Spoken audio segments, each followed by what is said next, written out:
toutes et à tous, et j'espère que vous allez bien. Aujourd'hui, nous allons lire la scène 1 de l'acte 2 d'Andromaque de Jean Racine. Scène 1. Hermione, Cléone. Hermione. Je fais ce que tu veux. Je consens qu'il me voie. Je lui veux bien encore accorder cette joie. Pylade va bientôt conduire ici ses pas. Mais si je m'en croyais, je ne le verrais pas. Cléone. Et qu'est-ce que sa vue a pour vous de funeste? Madame, n'est-ce pas toujours le même Oreste, dont vous avez 100 fois souhaité le retour, et dont vous regrettiez la constance et l'amour? Hermione. C'est cet amour payé de trop d'ingratitude qui me rend en ces lieux sa présence si rude. Quelle honte pour moi, quel triomphe pour lui, de voir mon infortune égaler son ennui. Est-ce là, dira-t-il, cette fière Hermione? Elle me dédaignait, un autre l'abandonne. L'ingrate qui mettait son cœur à si haut prix apprend donc à son tour à souffrir des mépris. Ah Dieu! Cléone. À dissiper ces indignes alarmes. Il a trop bien senti le pouvoir de vos charmes. Vous croyez qu'un avant vienne vous insulter? Il vous rapporte un cœur qu'il n'a pu vous ôter. Mais vous ne dites point ce que vous mande un père. Hermione. Dans ces retardements, si Pyrrhus persévère, à la mort du Troyen s'il ne veut consentir, mon père avec les Grecs m'ordonne de partir. Cléone. Eh bien, madame, eh bien, écoutez donc au reste.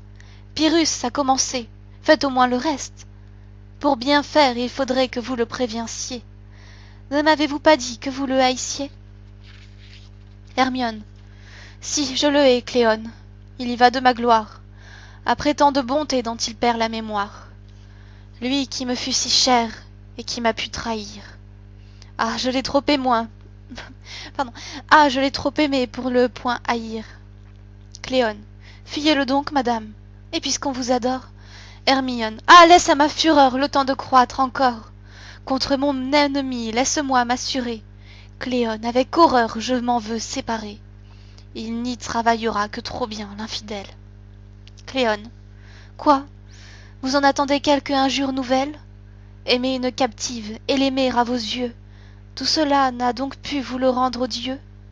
Après ce qu'il a fait, que saurait-il donc faire? Il vous aurait déplu s'il ne pouvait vous déplaire.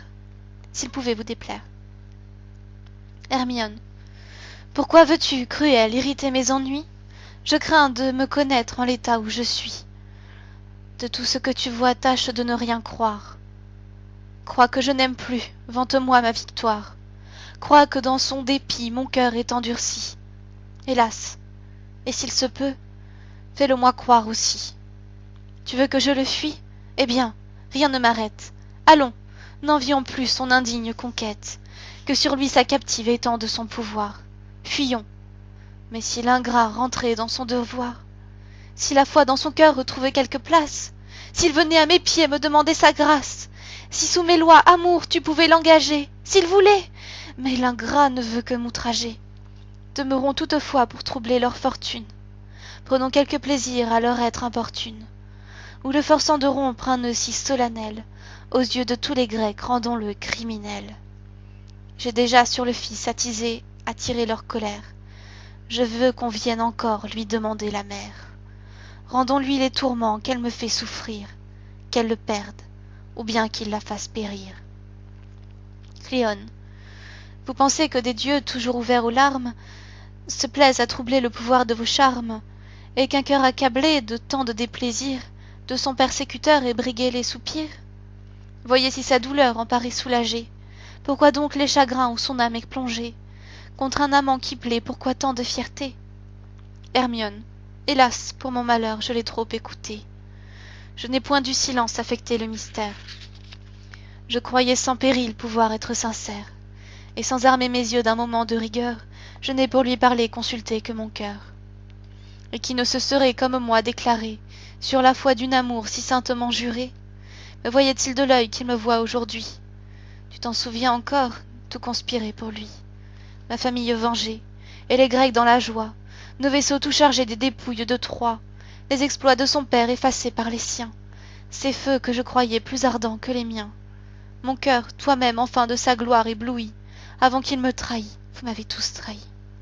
Mais c'en est trop, Cléone. Et quel que soit Pyrrhus, Hermione est sensible, au reste, à des vertus. Il sait aimer du moins, et même sans qu'on l'aime. Et peut-être il saura se faire aimer lui-même.